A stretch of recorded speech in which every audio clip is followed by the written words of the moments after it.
generate.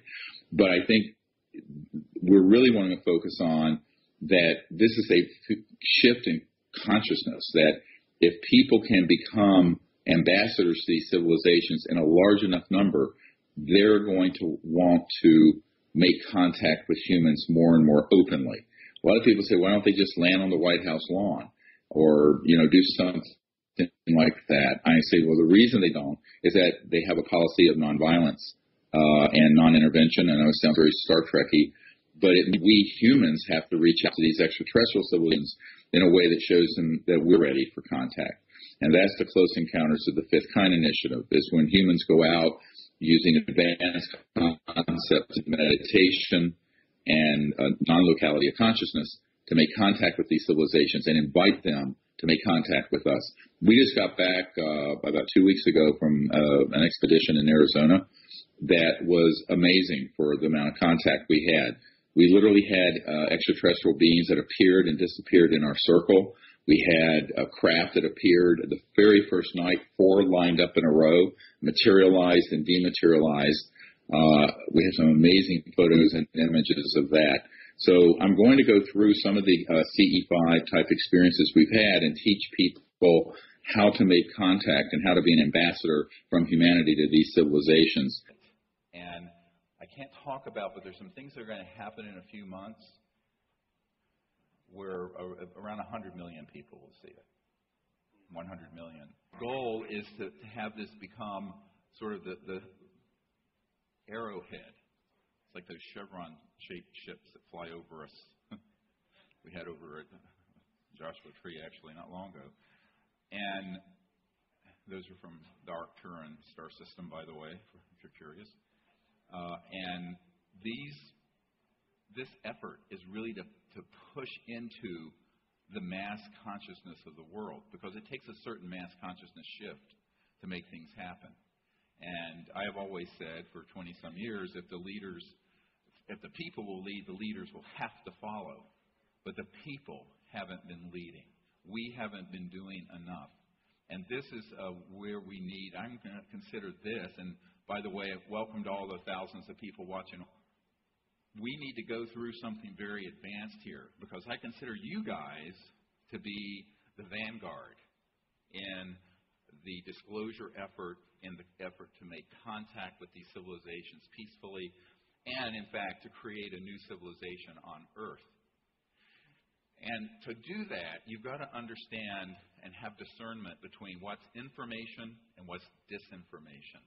And that discernment is very hard to come by, because if you go to most conferences or go on the internet, and unfortunately even on things like Gaia TV, you're going to get 1 part information, 5 parts disinformation. And the reason for that is that people are doing it deliberately, not necessarily the people being interviewed and given talks, but the people who are providing that information to those folks. So the very first thing we want to go through today is how counterintelligence works. But here's what I've found out about this. And it's been 27 years of a tutorial for me that I'm going to share with you. And it's not going to be a pretty story. Some of this is going to be deeply disconcerting to people. It'll be the opposite of what we're doing tomorrow night, when we're doing contact out into the stars using the mantras and sacred Vedic knowledge and higher consciousness and all of that.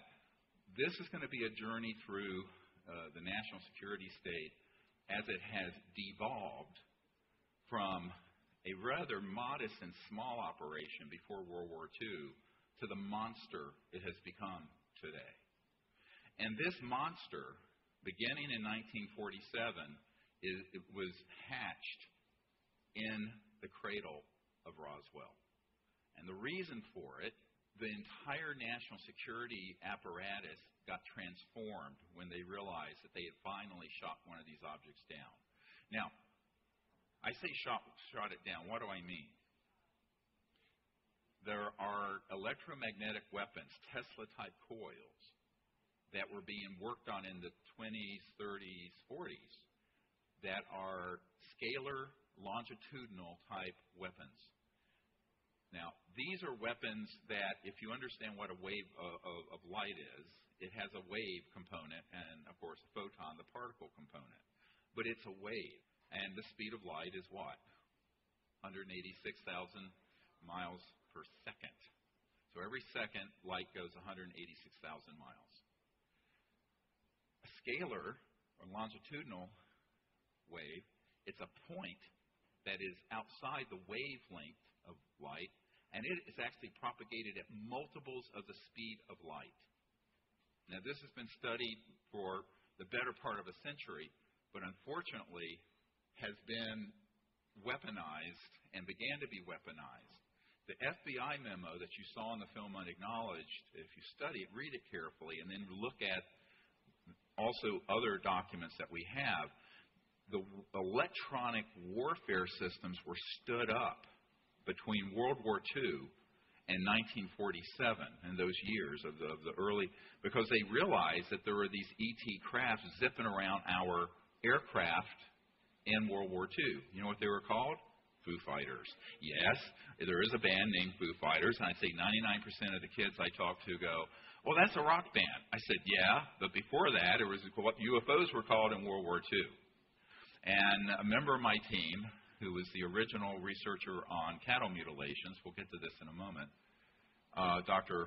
Altshuler, he was a very renowned hematologist, oncologist in Denver, Colorado.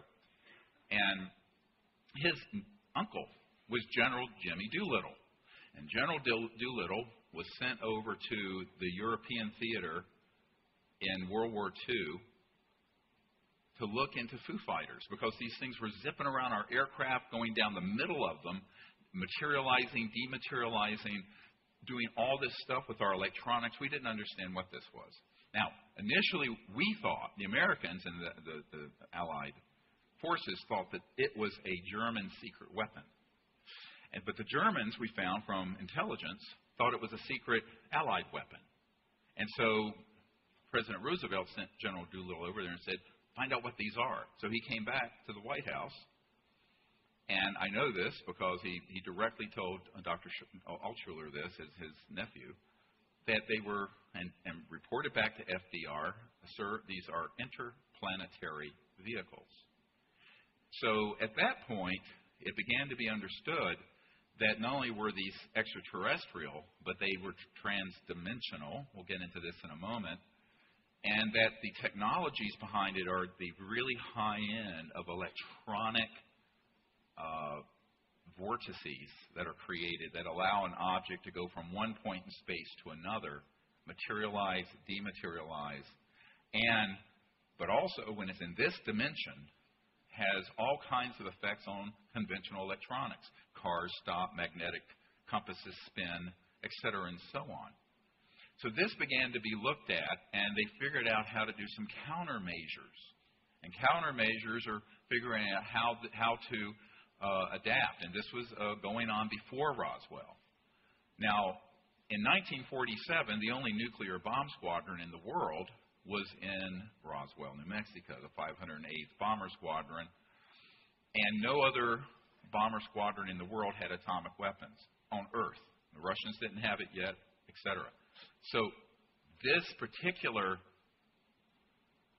system was in a radar dome, and in the FBI memo it says they apparently switched on a new high-powered radar that interfered with the electronics of the navigation of these craft, and they collided.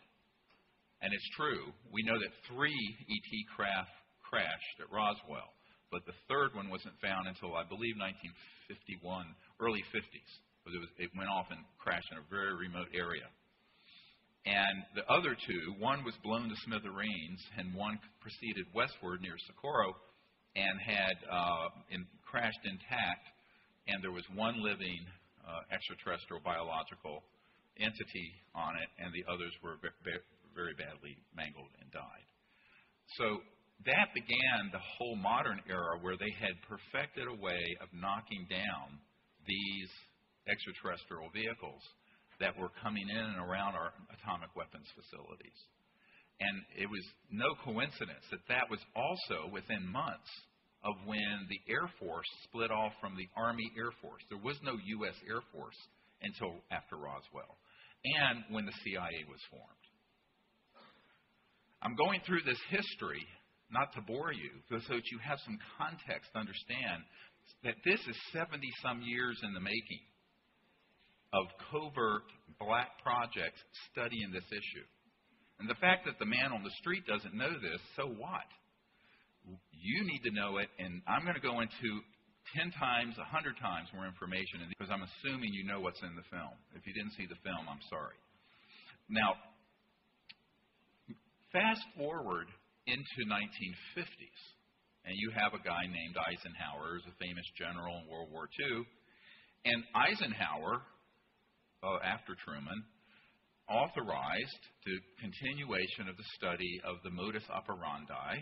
I'm quoting from a top-secret document from Canada, the Wilbur-Smith document, on how these craft operated.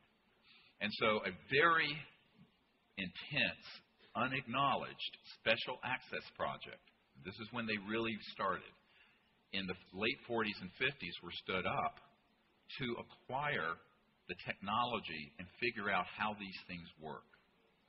By October 1954, we had mastered gravity control, what pop culture would call anti-gravity, which means that everything that we're using on this planet since 1954 has been obsolete since that date.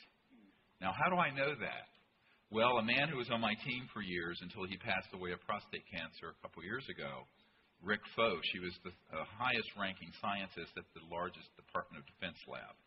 And Mr. Foch was a very good friend, stayed at my home, knew his family very well, was very direct in saying that he was in the vault and actually acquired and saw a document that stated that they had mastered gravity control October 1954. Now, this is before I was born, and I have 8 grandchildren. But what ended up happening is that the national security state did not want this out. A, they understood it could be weaponized, and they wanted to weaponize it, turn it into weapons. And B, the energy source, as you heard from people in this film and in other testimony, is the zero-point energy field where you could have something that would basically fit on this little stand, and it could power, as was said, a wristwatch or an entire city. New York City could be powered off of that. Free energy. And that's not a myth either. But the same oligarchs and sociopaths and fascists who ran the world economy in the time of Tesla in the 20s and the time of T. Townsend Brown in the 20s, 30s, and 40s, who was doing experimentation with voltages and levitation with crystals. You know about those studies. And in the time of Eisenhower in the 50s, those fascists are still here. We didn't defeat them. They just went subterranean. All right?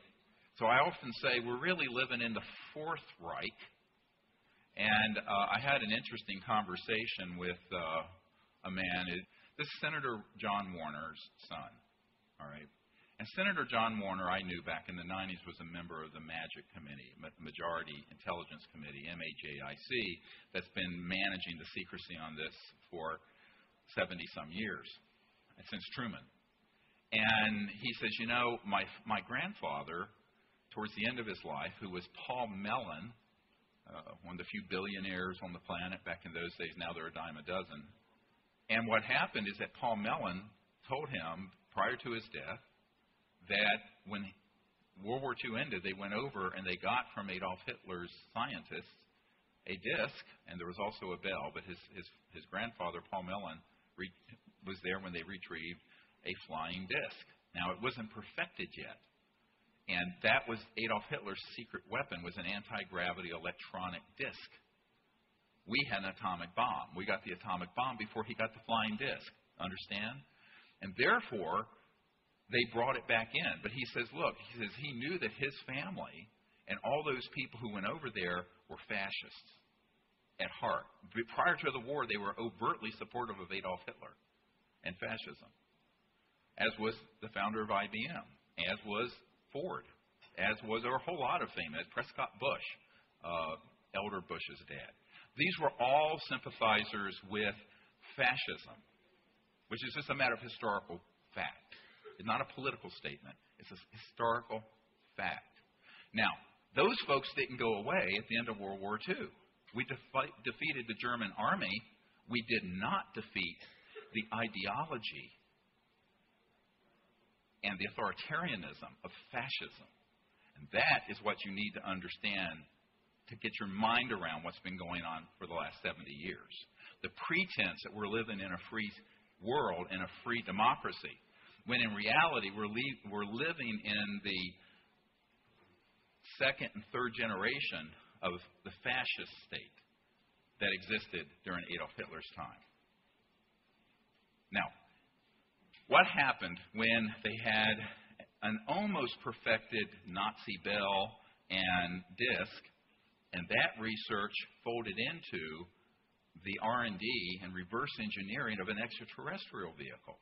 And they had one, and then they had another, and there were other downings, and I have one man on my team who will not come public because he's in fear of his life, was at Fort Huachuca over here in Arizona at an underground facility. This is where Army Intelligence Headquarters is. And there were 9 extraterrestrial craft stored there, and he personally saw the different species and bodies. So and that was back in the 70s when he was there. So this has been going on for 70 years, where we have been deliberately and purposely targeting and downing extraterrestrial craft who have come en masse from multiple civilizations from around the universe when we began detonating atomic weapons. Now, were many of these civilizations aware of Earth prior to that? Yes. Had many of them visited us? Yes. It's like Ancient Aliens TV show. Much of that is true. In fact, there's a man who works under contract at IT&T, but he really works for the CIA. And whenever they find an ancient artifact that's technological, that's hundreds of thousands to several million years old, and they exist, he will study it and tell the intelligence community, the IC for short, what that would be used for and how it operated. The guy is a genius. I mean, absolute genius. He's also stayed at my home. So what I've found with these sort of gentlemen is that they know a great deal, but they can speak of only so much. And so whatever you see in the Disclosure Project archives is less than 1% of what I've gotten briefed on. And I'm going to try to give you the other 99% as much as I can. We're going to take a tour de force through this information so that when you then hear other speakers or hear other information, you can begin to have a scintilla of discernment between, is this real or is it Memorex? You understand? Is this something that is man-made, masquerading as ET, or is it actually ET, or is it you don't have enough data to make the determination? What I call the gray area. Well, no pun intended. And yes, that's another whole discussion. So when they began to study this from both human experimentation with electromagnetic systems, anti-gravity, from the 20s, 30s, 40s, and then that combined and was greatly supplemented, augmentation was massive from studying the extraterrestrial material. That paid off by 1954. And by 1954, guess what? You know, it's like I was a kid born in 1955. I'll be 62 next month. And hard to believe, I was 34 when I started this project, and now I'm kind of an old dude. But what can you do? Time goes on no matter what. We had this amazing technological transfer that happened. Now, we had a chance at peace. And you all heard the rumors that Eisenhower had a meeting out here in the desert of California where Edwards Air Force Base is now, Muroc. That happened. And when I was in the process of putting together the briefing for the Minister of Defense and the President of France, back in 07, 08, that period, about 10 years ago, they sent me a report from someone that they had in their archives who had been there with Eisenhower. And what the extraterrestrial civilizations were asking for, and yes, they do work together, they have different specialized functions. We'll get into that depending on their natural capabilities and interests, like all peoples. But they offered to help our civilization technologically if we would stop this proliferation of hydrogen bombs, thermonuclear weapons. Eisenhower was friendly to this. Others, like Forrestal, were. He got killed. George Patton, by the way, the General Patton, was very supportive of disclosing these technologies to the public after they retrieved them from the Nazis in 1945, and he was assassinated because of that. He was killed because of his support for disclosure. Do you understand what I'm saying? Okay, so this is how we went completely off the rails between 1947 and 1955, and we haven't gotten it back in place since. So we're now 60-some years into an unconstitutional, deep government. This is not a conspiracy theory. This is an absolute fact, and we can prove it. That does not answer to the constitutional authorities, whether it's the president or the Congress or even some of their generals and admirals that I have briefed. So these unacknowledged special access projects became more and more and more powerful as they got more and more technology and money and started taking a bigger and bigger and bigger piece of the U.S. budget, but also spun off corporations that then spun off things like integrated circuits and computers and fiber optics and night vision. These all came from studying extraterrestrial material items and were highly profitable. Now, never mind that you and me, the taxpayers, paid for all the research and development, and these corporate Nazis, who are psychopaths, took it, monetized it, and have made trillions of dollars. And we're happy to use our iPhone, and we're just clucking along and ignorant of the fact that this is all stolen technology from we the people. So, that is what began to happen, and this is why Eisenhower said, beware the military-industrial complex. And one of the most important, I don't know if we have some of these clips lined up, but I want to go through just real quickly, because it kind of does it in a compact way, some clips. And our first one is this one from Eisenhower. And this is what he's talking about. We must guard against the acquisition of unwarranted influence, whether sought or unsought, by the military-industrial complex. Next. A shadowy government with its own Air Force, its own Navy, its own fundraising mechanism, and the ability to pursue its own ideas of the national interest, free from all checks and balances, and free from the law itself. This is a senior senator from Hawaii, Inouye, talking about the deep national security state on the Senate floor during the Iran-Contra, but he's referring, it has its own funding mechanism, etc., and so on. Think about that. It's self-funded.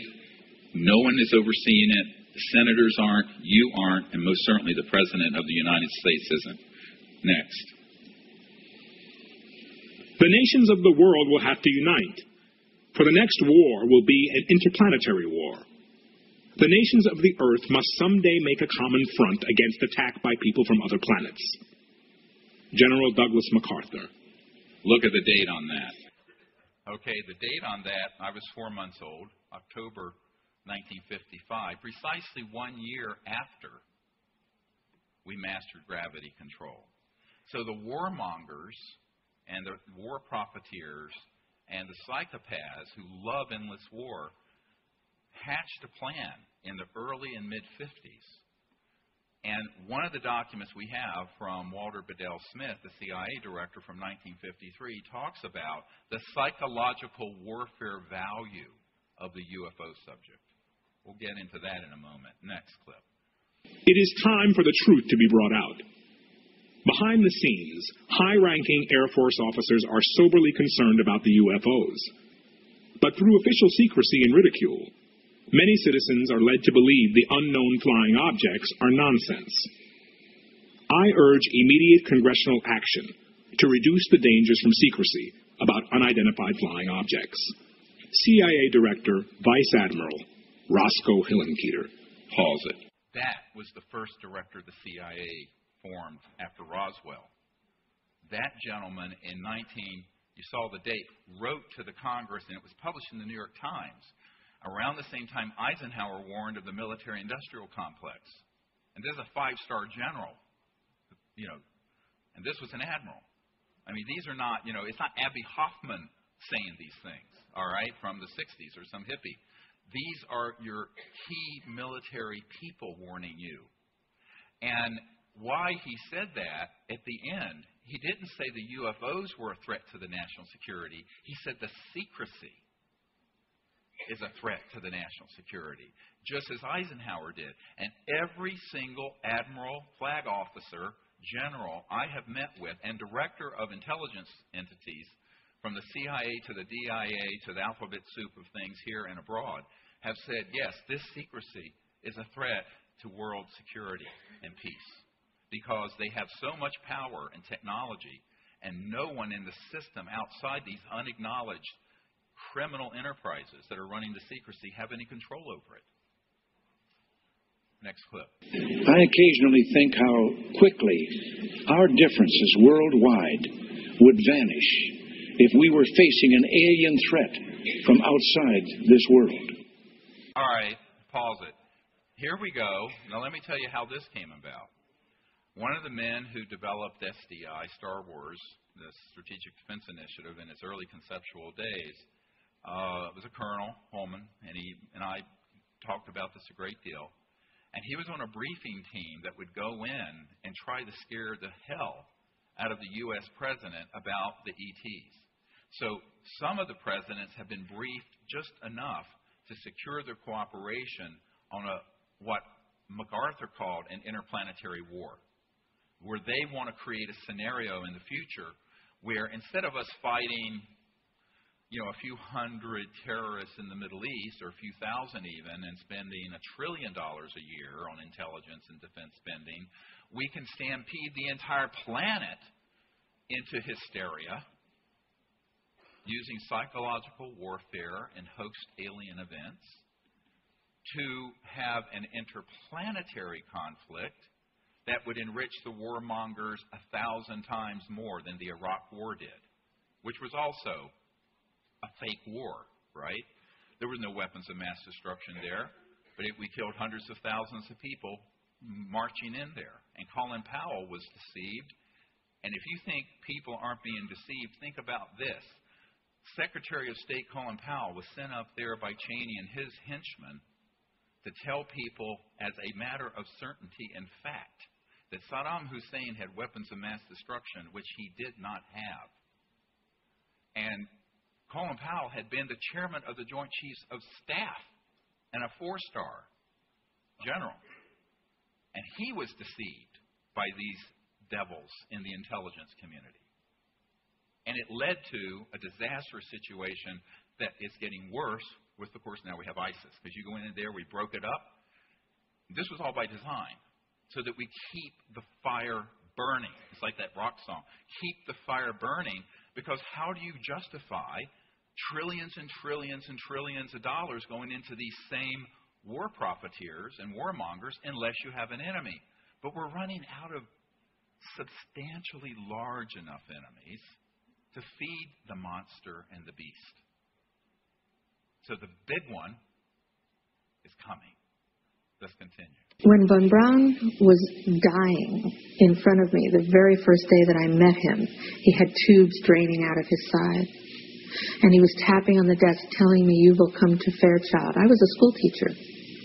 "You will come to Fairchild and you will be responsible for keeping weapons out of space. The strategy that Werner von Braun taught me was that first the Russians were the enemy against whom we're going to build space-based weapons. Then terrorists would be identified. Then we were going to identify third world country crazies.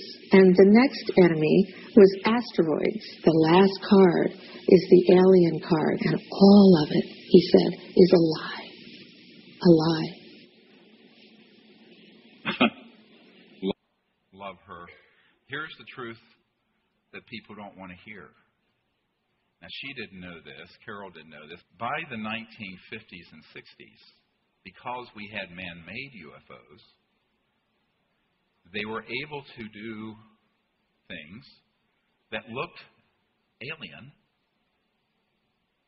and to 99.9999999% of the population would be, including the president, but were actually being done by the intelligence community and these unacknowledged special access projects, USAPs, super secret projects. And these include, but are not limited to, the following: UFO events, UFO crashes, we'll get to this in a moment, the abduction of humans with people and then entities that were man-made, that look alien, and the use of electronic warfare systems to simulate those experiences, as well as certain chemical weapons and hallucinogens. Now, how many people heard of MK Ultra, the 50s, 60s, giving acid to people? What they didn't tell you during the Senator Church's hearing is that the crown jewel of the mind control projects of the 1950s and 60s and 70s was not chemical or LSD or hallucinogens. It was electronics. So here's something that I'm going to tell you that I learned in 1993 or 4 by the man who invented it. A man who invented a electronic system that interfaced directly with consciousness. It was used both actively and passively. In other words, you could put this on and it would enable the person, no matter how skilled or unskilled, to remote view with consciousness at a different point in space or time. This was 1956. 56. But it can also be used to give people experiences which are completely hallucinogenic, but which come across as incredibly real. He said to me, and I later had this confirmed by many different scientists who work for E-Systems and Raytheon and a whole plethora of intelligence community contractors, so that they could give you an experience. It'd be like virtual reality, but on steroids, where you would have the ability to have someone have this experience, and it is so real because it's in consciousness that it's being done. It's in their mind. And it can be done remotely and targeted remotely. And those people, and this is what this gentleman, and I'm quoting, he says, if we want you to have a personal conversation with your personal God, Jesus, Buddha, Krishna, whoever, you'll have it. You'll pass a lie detector test that it's real. It is that good. Now, fast forward to a few years ago, I'm on one of these expeditions. We lead out under the stars, and a woman comes who used to work for one of these companies, and she said yes. And we could sit in a room with a console, turn a dial, target the board of directors of a corporation, and if we wanted them to come agreement on something we wanted them to come to agreement on, we could turn the dial and there would be complete harmony.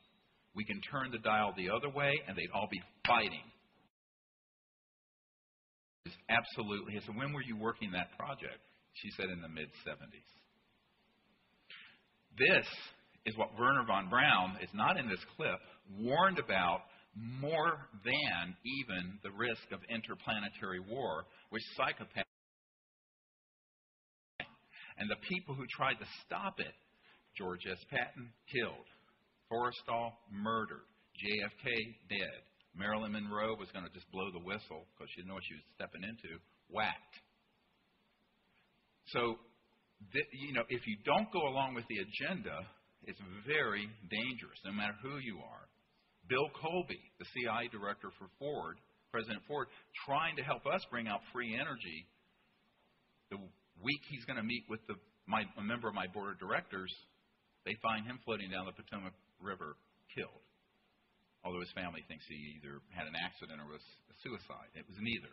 His best friend, a colonel, retired colonel, told me specifically that Bill Colby was assassinated because he was going off the reservation of the secrecy and trying to move disclosure forward, but most importantly, bring the technology out before both polar ice caps melt. And 70% of the population is underwater. And that's coming if we're not careful. So that is the kind of thing that, now this is what I deal with day in and day out. Now, the interstellar civilizations know we're in an emergency too. The big red flag that went over Earth when we had detonated atomic weapons said, wow, these folks have so much beauty and promise, but there's an aspect of them that's gone so out of control that now they have technologies that could destroy all life on Earth and could become an existential threat to other planets because we're starting to go into space. This began the modern UFO era. So I always tell people, all these people running around afraid of the aliens, and this intelligence guy and military guy who went to Ronald Reagan said, and he told me it was a hoax. He said, yes, you're right, there are ETs out there, they're a threat to us, and we need to put weapons in space, and we need SDI, the Strategic Defense Initiative. And that is what brainwashed Reagan into making that comment at the United Nations, and then brainwashed him into billions and billions and billions of dollars into brilliant pebbles and all kinds of other stuff that's just nonsense. It never worked. So that they could take that money, use 10% of it on the stated project, like brilliant pebbles, and put the other 90% into black projects, weaponizing space. That's how it works. That's how the defense industry works. And so he was played like a fiddle. Sort of the Independence Day scenario. You know, the movie Independence Day with Will Smith, let's go kick alien butt. You know, all that jingoism and bullshit. And here's why it's nonsense. Because if you are an interstellar civilization and you wanted to just take care of the Earth problem, it'd take you 1 nanosecond. It's point, set, match, over. Now, we're going to go through in a little while what transdimensional interstellar technologies are. So you have a little understanding of why these scenarios that are being presented about this race and that race are out there, and it's the movie Star Wars. Well, this is great for Hollywood and George Lucas. And it sells billions of dollars worth of movies and seminars and space on Gaia TV. However, it is absolutely dangerous. And here is why it's dangerous.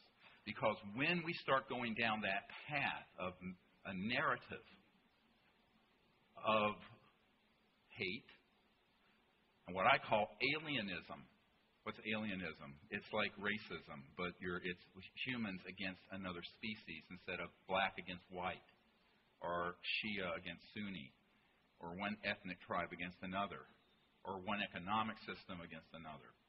This is the big one that they want to play because the demagogues who are counting on endless war need your cooperation and need to have you brainwashed that there's an enemy that you should be afraid of and hate to support the next big war. And that's just a fact. Next clip. Air Force. Producers and directors. Yeah.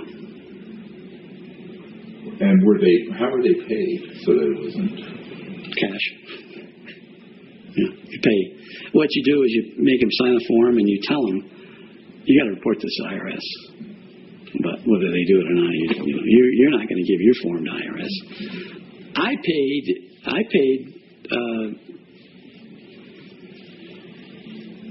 better not say.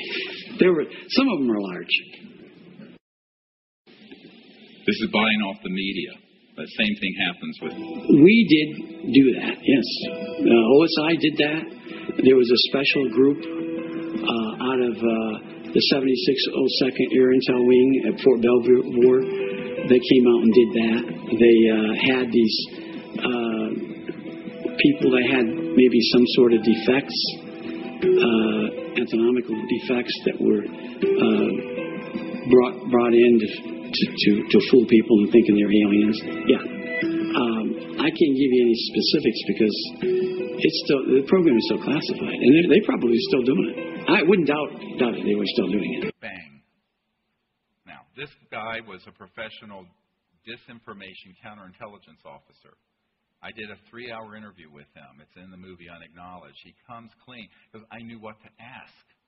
So I asked him about the false flag, and I asked him about the intelligence community and military being involved in abductions, and he confirms it. But he also says, listen carefully, I can't go into that too much. That's probably still going on, and it is. It absolutely is. Now, does this mean that everyone who's had contact with an ET has been done? No, it doesn't. It means that they want it to be so confused that you can't discern which is real contact and which is man-made. And the man-made ones are designed to be terrifying. Now, I want to go back to Dr. Altshuler, who was the only real solid scientist doing work on mutilations, cattle, horse. He did the Snippy the horse case back in the 67 or whenever it was in Colorado. And he concluded that these were all being done by paramilitary humans made to look like UFOs. Now, when that was how it went on, we already had man-made UFOs going around doing stuff. They were testing out systems. And people say, oh, well, the cut was so precise it couldn't have been done without, some alien technology. Well, it wouldn't have been done with technologies that were in your local hospital in 1960 or 70 or 80. But in a classified project, they have it. You think that classified projects don't have things reaching parity with what ETs have? They have.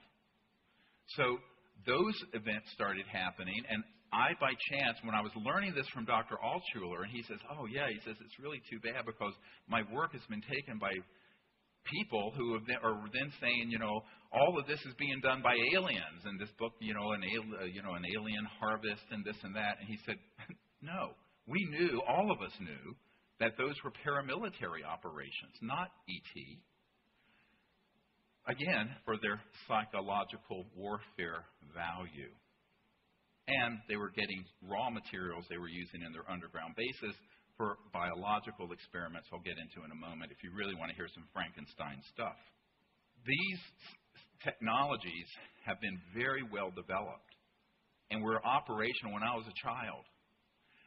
Now, when you have an Air Force intelligence guy admit this, and also you have people coming forward like Ben Rich, who is the head of the Lockheed Skunk Works. In the film Unacknowledged, we have in his handwriting and a letter between he and a close friend, and he affirms that, yes, there are man-made UFOs and there are ET ones. This is the head of the Lockheed Skunk Works, the super-secret Skunk Works.